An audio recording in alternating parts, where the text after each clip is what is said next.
buenas tardes, ¿cómo están? Bienvenidos a Café, Notas y Conversaciones. El día de hoy tenemos a un gran invitado que le agradezco de antemano que haya abierto en este preciso momento un espacio en su agenda. Tenemos al doctor Galindo que nos va a estar acompañando el día de hoy en esta conversación. El doctor Galindo es, aparte de neumólogo, director médico de uno de los grupos más importantes de México e incluso de Latinoamérica, Grupo Christus Muguerza. Y ahorita que estamos con el tema del COVID-19 y todo esto que está viviendo, quiero que abordemos con el doctor Galindo una conversación más hacia el lado humano. Pero antes de empezar, doctor, darte la bienvenida y muchas gracias por estar con nosotros. Rogelio, muchas gracias. Es un verdadero placer. Fíjate que algo que yo comparto o he compartido toda mi vida es que a mí me parece que la comunicación adecuada entre la sociedad debe de ser una parte que no se debe de perder. Y algunas veces ayudan estas pláticas a orientar a las personas, lo cual nada me daría más gusto. Muchas gracias a ti, Doc. Y pues antes de empezar formalmente con tu café, que supongo que por ahí tienes, salud. Salud. Y entrando directo al tema, Doc Galindo, dime, ¿qué significa ser médico, ser neumólogo, ser director médico en un momento como este de COVID-19? ¿Qué es para ti? Bueno, fíjate, son varias cosas al mismo tiempo porque yo he analizado a lo largo de estas semanas cómo nuestra profesión de médico ha cambiado de una manera que primero no me gusta, tengo que decirlo, y segundo, está mucho relacionada a todos los cambios sociales que el mundo ha vivido en los últimos 30 o 40 años. Ser médico en este momento es una situación de orgullo y es una situación de reto para quien en algún momento decidió tomar la responsabilidad de hacerse médico. Ser neumólogo, en el entendido de que el 90% de estos pacientes principalmente se enferman de pulmón, conlleva todavía un mayor realce en el sentido de lo que hacemos. Y aprendimos los que, yo voy a cumplir 60 años próximamente, aprendimos los que estudiamos hace 40 años que la medicina es una profesión de servicio, de entrega y de sacrificio. Esos tres valores se han perdido. Los médicos jóvenes, cuando digo esto me voy a referir a todos los que ya están graduados y son menores de 40 años de edad y a los que están próximos a graduarse. Han perdido esa parte. Uno de mis maestros cuando yo estudiaba medicina decía que el médico tenía derecho a morirse, pero no a cansarse. Y como esto es otra parte de la responsabilidad de ser médico, y curiosamente lo que vemos ahora en muchos de estos médicos jóvenes es rehuir la responsabilidad en el entendido, y todos lo tenemos, no es que los médicos viejos no nos dé miedo, pero en el entendido de que si no somos nosotros los que damos la cara, ¿quién la va a dar?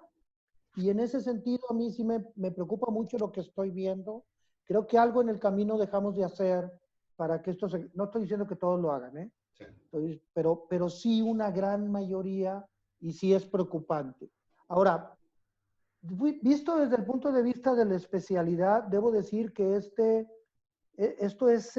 a mí no me había tocado en mis años de medicina ver algo tan dramático. ¿Ni la época del SIDA a finales de los 80? Ni la época del SIDA. La época del SIDA marcó muchas cosas en la medicina porque contraer el SIDA implicaba una sentencia de muerte en los primeros 15 o 20 años que la enfermedad prevaleció en el mundo. Y hubo profesionales, no me tocó a mí afortunadamente, que se contaminaron operando un paciente con SIDA o estudiándolo, etc. Y curiosamente, porque dos de esas personas en la década de los finales de los 80, principios de los 90, son gente muy cercana a mí, eh, médicos muy reconocidos, uno de ellos de aquí de Monterrey. Al final del camino se hicieron las medidas preventivas porque el contacto era muy rápido y no les pasó nada. Pero todos sabíamos lo que implicaba contaminarse y que adquiriéramos la enfermedad. Y todo el mundo piensa en la parte de la homosexualidad, pero Arthur Ashe, que murió de SIDA, se contaminó por una transfusión de sangre durante una cirugía de corazón. De manera que no era nada más eso. Sí.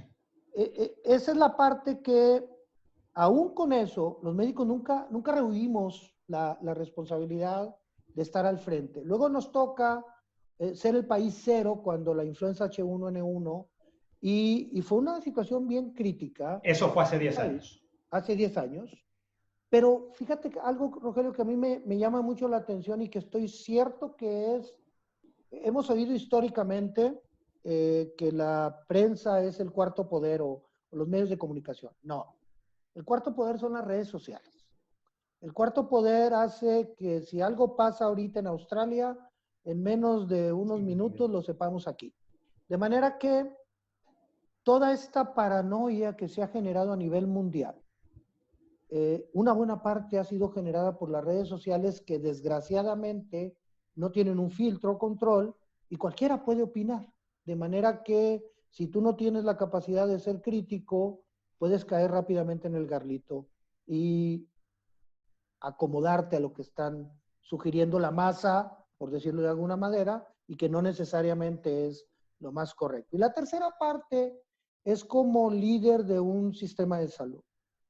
El 90% de las decisiones que yo he tomado desde que tengo esta posición hace más de 8 años han sido relacionadas con mi formación como médico, con mi responsabilidad como médico y con lo que yo sé que el paciente espera de un médico o en este caso de un sistema de salud. De manera que la estructura que hemos ido armando en el sistema Christus Muguerza y en el sistema de Christus Health ha sido una estructura muy robusta académicamente, con decisiones basadas en orden y en evidencia científica y sin tomar o fácilmente movernos a la parte de, es que han demostrado que esto funciona, entonces vamos a agregarlo. A ver, vamos a revisarlo a detalle, vamos a hacer las cosas despacio, entendamos si realmente esto va a cambiar la forma de tratar la enfermedad. Y en ese sentido hemos estado educando, estableciendo reglas del juego, protocolos de atención y una comunicación muy eficiente y rápida, porque muy rápido se puede perder el control.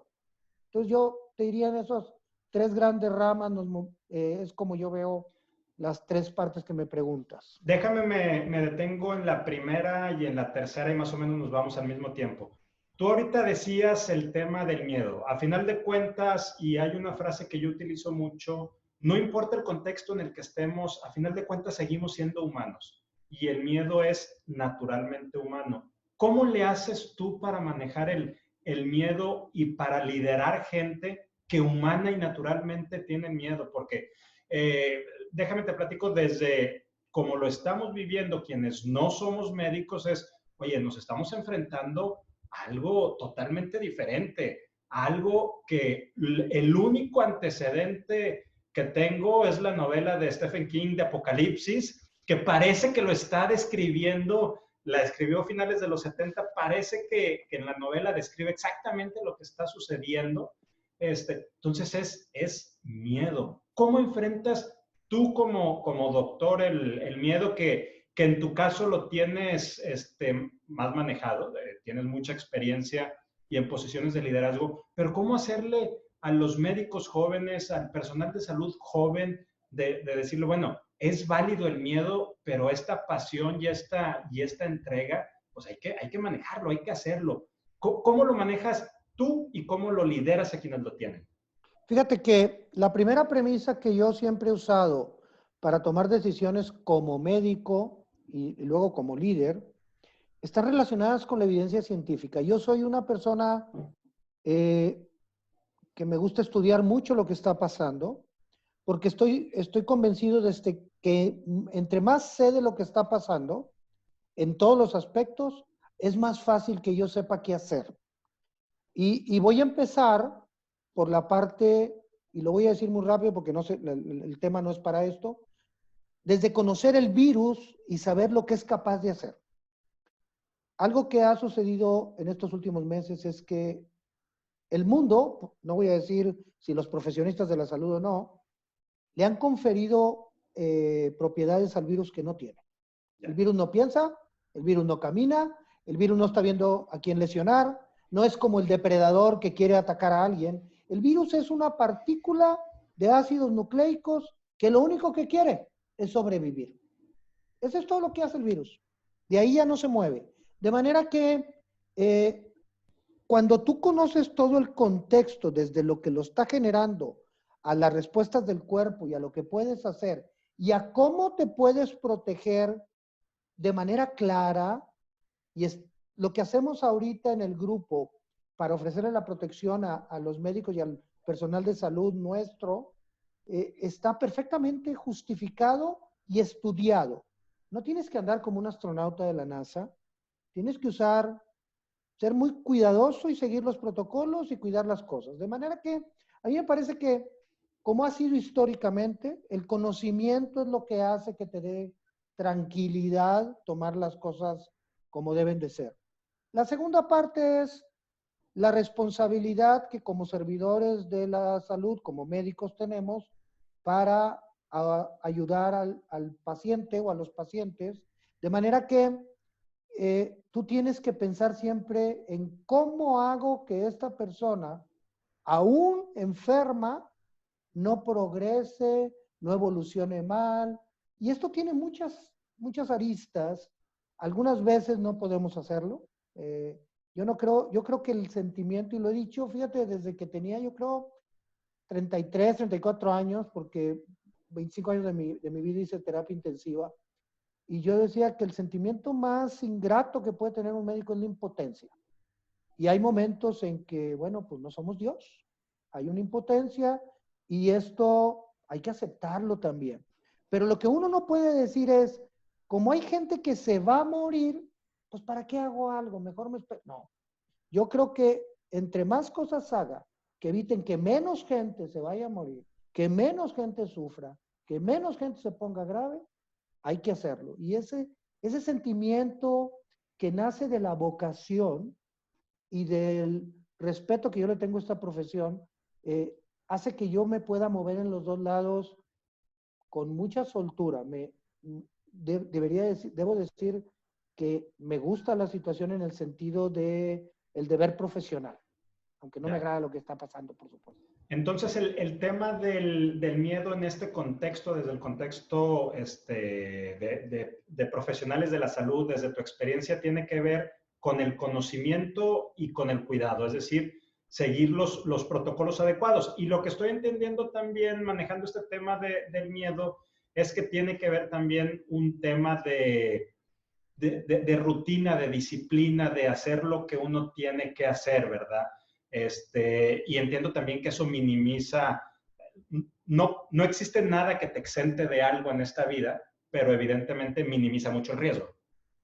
Fíjate que agregaría a todo lo que dijiste, estar verdaderamente convencido de que lo que estás haciendo cambia las cosas y de que lo que estás haciendo tiene un orden que permite que las cosas sean diferentes. Eso tiene que ver con la pasión Sí, de ser médico, y con esa energía. Y con la confianza, si conoces muy bien lo que está pasando, la confianza de que hay cosas que tú puedes manejar. No, de nuevo, no eres Dios, pero si tú haces algunas cosas de manera temprana, oportunamente en el paciente específico, te van a permitir esa tranquilidad de que las cosas van a caminar y estar, yo diría, educado todo el tiempo. En esta pandemia, la productividad científica corre a la velocidad de la luz. No lo puedes alcanzar. Tienes que escoger temas, ir adaptándote y luego afortunadamente en esta carrera desde hace muchos años hay quien se pone a hacer las revisiones específicas para que tú ya no tengas que revisar 40 estudios, pero estar siempre informado, pero aparte confiado. Mira, Rogelio, yo me he sometido a algunos procedimientos de salud y es bien curioso. Mi mujer siempre me dice, oye, ¿por qué te veo tan tranquilo? Porque confío plenamente en lo que van a hacer quienes lo van a hacer. Y es mi forma de pensar del actuar médico, que hay tal convencimiento de la responsabilidad que tiene el médico que yo confío plenamente en eso.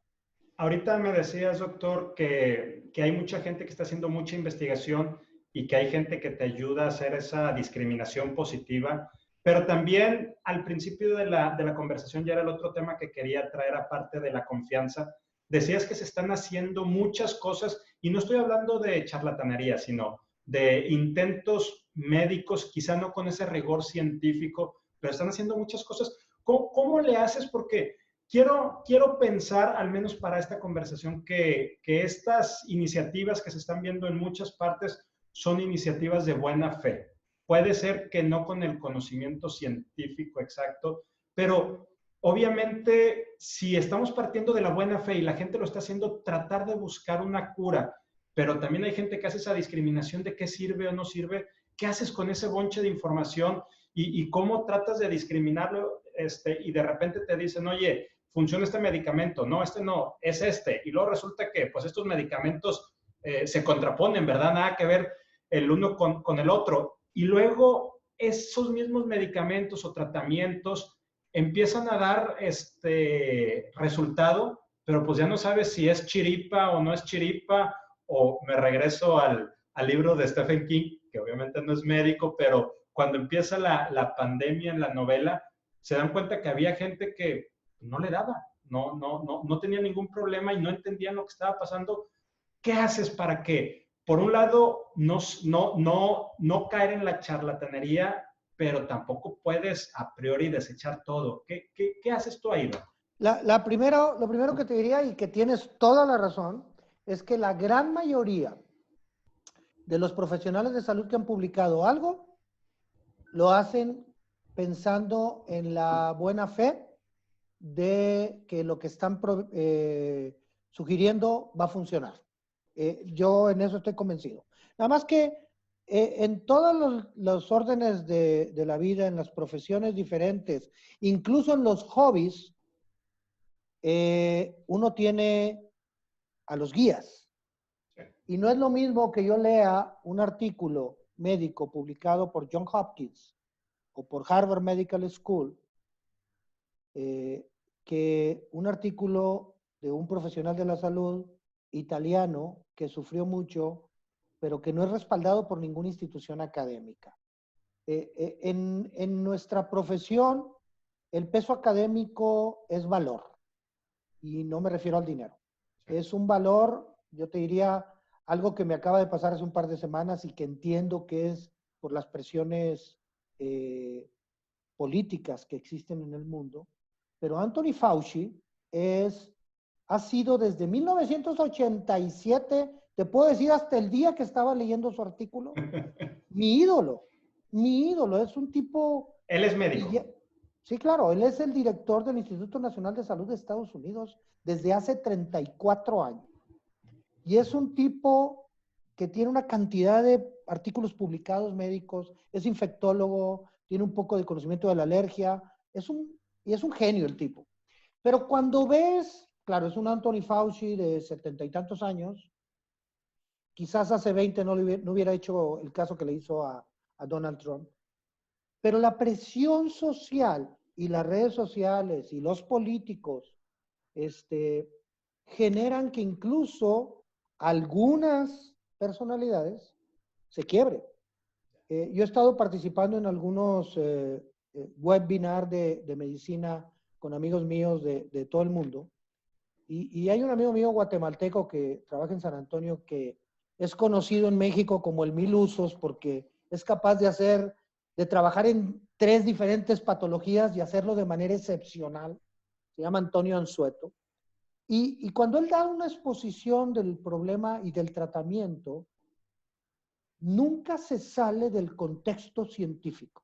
Y nunca te dice, yo pienso que, o en mi experiencia, porque nadie tiene experiencia. La experiencia más grande la tienen los chinos y es de 5 meses. Entonces, eso no es experiencia en medicina.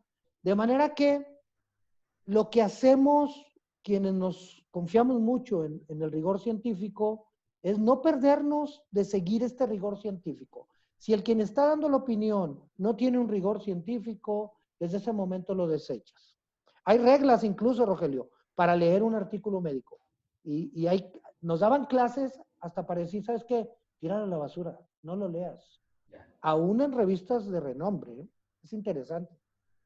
Doc, ahorita decías también que es natural el que la gente en un momento dado se quiebre por toda la presión que hay alrededor. ¿Tú alguna vez en tu carrera te has quebrado?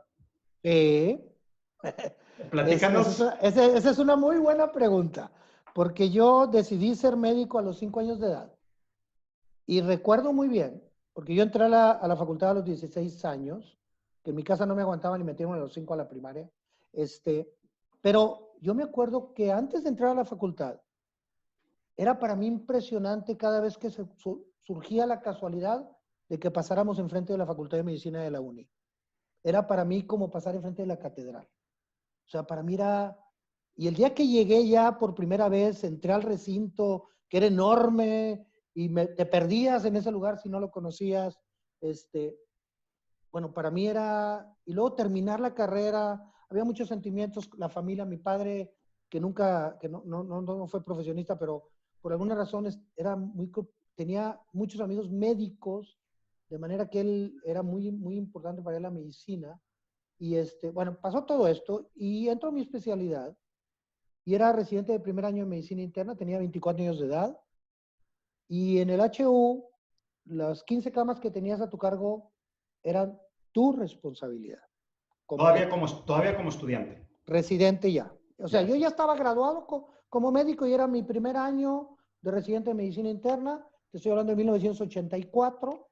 Muchas de estas reglas de que el residente no es el responsable, en esa época no existían. ¿Cuántas, ¿Cuántas especialidades tienes, paréntesis? Tengo 2 especialidades y un doctorado. Tengo medicina interna, neumología y un doctorado en medicina. Pero el punto es que me toca una niña, bueno, para mí era una niña, 17, 18 años, con una cáncer hematológico que no sabíamos qué tenía. Y la tuve internada casi 4 semanas.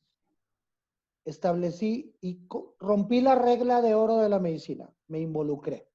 Me involucré con los papás y me involucré con la paciente. Y falleció. Y el día que falleció sangrando. Lo tengo tan presente porque yo bajo corriendo al banco de sangre a que me saquen medio litro de sangre y subo a ponérselo, que éramos del mismo tipo sanguíneo. Final no la alcanzamos y la niña fallece. Y ahí me pasaron varias cosas. La niña fallece, lo cual para mí ya era un fracaso, pero la mamá reacciona como si el día previo anduvieran en el supermercado comprando mandado. Y al día de hoy la había perdido. Entonces, no sabía yo qué hacer. Y tú eras el responsable, tú eras el que hablabas con la familia, tú hacías todo. Y recuerdo haber llegado a la casa como a las 8 de la noche, ya estaba casado. Y le dije a mi mujer que estaba pensando dejar de ser médico. Claro que me duró como el sueño de esa noche. A la mañana siguiente me paré y volví a levantarme, pero sí, ese ha sido quizás el momento más difícil de mi carrera, el primer momento más difícil, y el segundo fue hace 3 años que mi nieto mayor tuvo una neumonía muy grave y que hubo un momento en que casi está en terapia intensiva y que fue la primera vez real, porque yo siempre trato de ponerme en los pies de la familia y del paciente, la primera vez real que estaba del otro lado. Y es desagradable en grado superlativo, por más que te expliquen todo y tú lo sepas. No se puede manejar tan fácil. De esa primera ocasión, cuando eras muy joven, ¿qué fue lo que te hizo al día siguiente levantarte? ¿Fue el impulso de la rutina o cuál fue ese motor de decir, no lo dejo y le damos? Fíjate que, bueno, yo he sido toda mi vida resiliente, ¿eh? Me gusta que me den golpes y me paro, pero creo que la vocación, he estado siempre, yo siempre digo todavía ahorita que si volvieran a hacer, volvería a estudiar medicina, con todo y lo despersonalizado que está ahora. A mí me encanta echarme el chal con los pacientes y esas cosas, pero sí, es esta parte de querer hacer, y soy mucho de metas, entonces era mi objetivo ser médico, era mi objetivo ser especialista, y la verdad es que lo disfruté mucho, pero ese momento no estaba preparado. Yo escucho mucho, y tú lo manejas mucho en el área de recursos humanos, esto del burnout. Yo no lo entiendo, Rogelio. Yo tenía guardias de 36 horas por 12 de descanso todo un año, y yo no me acuerdo del burnout.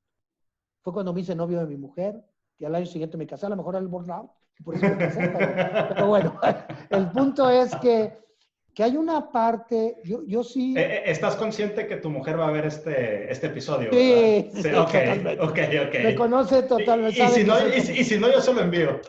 pero sabe que soy capaz de decir eso. Pero es esta parte, fíjate, bueno, agrego a esto. Cuando me toca hacer la especialidad, la segunda especialidad, me tengo que ir a México, y la que ganaba dinero era mi mujer. Tenía 3 trabajos de nómina. De manera que 2 años nos veíamos cada 15 días el fin de semana. Yo estaba en México y ella aquí. De manera que, sí, cuando tienes, es que la vocación de la medicina es, los músicos dicen, es que te entra el gusanito y ya no lo puedes dejar. No, yo creo que es en todas las profesiones. Y la medicina tiene una serie de cosas. Yo ahorita estoy en el periodo de jubilarme de la clínica de Cuauhtémoc, y ya tengo mi lista de viudas que me hablan y que me dicen que no me vaya, y todas son mayores de 70 años, ¿eh? Sí. Pero algunas de ellas van a la consulta solo por platicar conmigo, y esa parte es una parte que para mí la disfruto mucho. Ya. Ese es el punto. Y luego sé qué significó estar del otro lado, ser familiar del paciente. Bien duro, porque para empezar, sí es cierto que tus hijos son prestados, pero tus nietos son más prestados que tus hijos, pero como no tienes la responsabilidad, es un cariño diferente.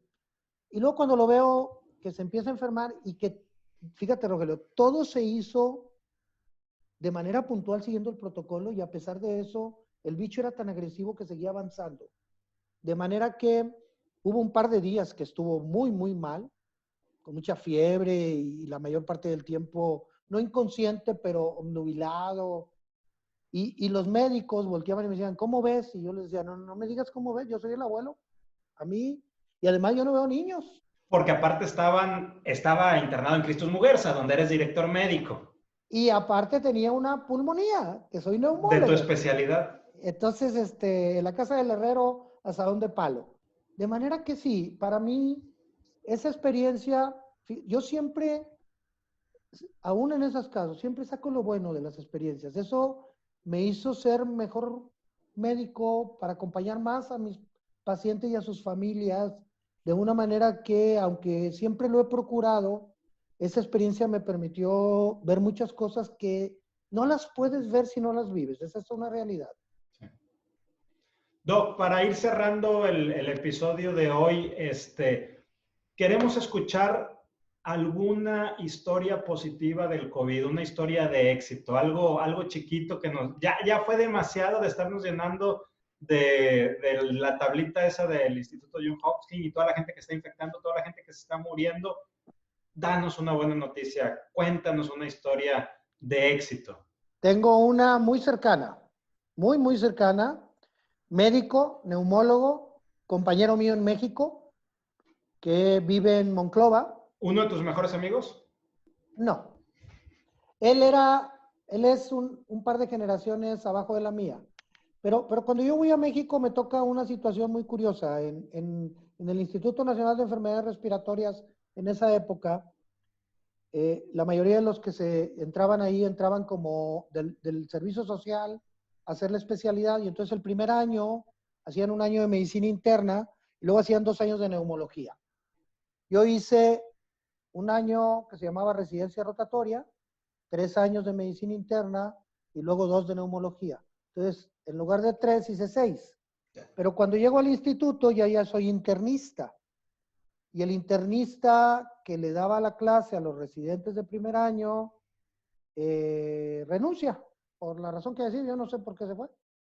y termino yo siendo el profesor de ellos, de mi CR1 cuando yo era R2 y de mi CR1 cuando yo era R3. De manera que era así como que su amigo y su compañero y su profesor. Ya. Y Luis fue uno de ellos y trabaja en Monclova, en este hospital que tuvo la desgracia de que no tuvieron las precauciones, llegó alguien contaminado y contaminó a mucha gente de salud. Luis me habla y sus amigos me hablan el día que está más mal y deciden traérselo acá y yo le digo que se vaya a alta especialidad. Designo al neumólogo que lo va a ver, porque yo ya no veo terapia intensiva, que es un muchacho joven muy bueno, y a la infectóloga, que es lo mejor que tenemos, que es Alicia López, es buenísima, pero bueno, no había otro, así es que bueno, pues Alicia. Saludos a la doctora Alicia. Saludos a la doctora Alicia. Y le digo a Luis, no puedes estar en mejores manos y en mejor lugar. Y 10 días después, me habla su neumólogo y me dice, doctor, yo creo que el doctor no pasa la noche. Pasaron muchas cosas, me dio detalles clínicos. Y yo normalmente no rezo, Rogelio. Yo pienso que Dios sabe lo que yo sé de él y lo que yo pienso de él, porque es bastante más inteligente que todos nosotros. De manera que yo no rezo, pero esa noche no sé por qué recé. Me sentía muy mal, porque sentía como que hubiera defraudado algo que no estaba en mis manos, dicho sea de paso, pero así lo sentía.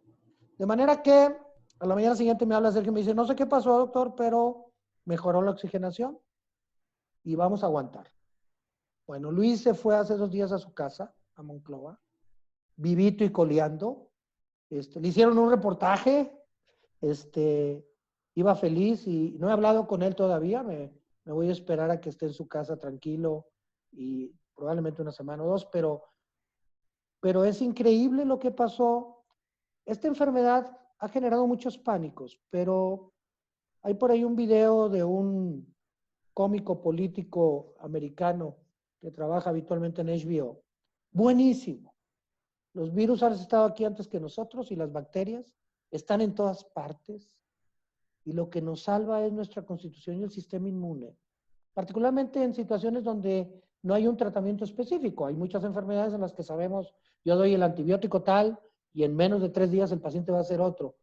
Pero en estos casos no. Todavía no sabemos a ciencia cierta si todo lo que hacemos ahorita funciona o es el cuerpo el que está respondiendo. Lo que no podemos dejar de hacer es seguir buscando una solución, seguir buscando mantener a los pacientes vivos y que su cuerpo tenga el tiempo para recuperarse, que creo que fue lo que pasó en el caso de Luis. Lo que hicimos fue mantenerlo vivo, alimentado, con un poco de oxígeno, y su cuerpo empezó a responder. Esa es la parte que, como la veo, y creo que como esas historias hay muchas. En el grupo se han ido a su casa más de 50 personas, ya curadas, dicho sea. Ya curadas. Doctor, muchas gracias. Antes de irnos, ¿algo más que quieras agregar a esta conversación? ¿Algo que quieras compartirnos? Voy a compartirles un comentario que les hago a mis hijos frecuentemente. Mis hijos no entraron a la facultad para graduarse. La primera vez que les dije eso, los dos me pelaron los ojos. Les dije, no, entraron a la facultad y a la universidad para generar un pensamiento crítico. No podemos creer a ciegas todo lo que leemos. Eso es lo que diría. Gracias, Rogelio. Doctor, muchas gracias por la conversación, muy agradecidos. Gracias a ustedes por acompañarnos hasta aquí. Nos vemos la siguiente semana. Síganos en nuestras redes y si les gustó este episodio con el doctor Juan Galindo, por favor, compártanlo. Gracias y hasta luego. Gracias.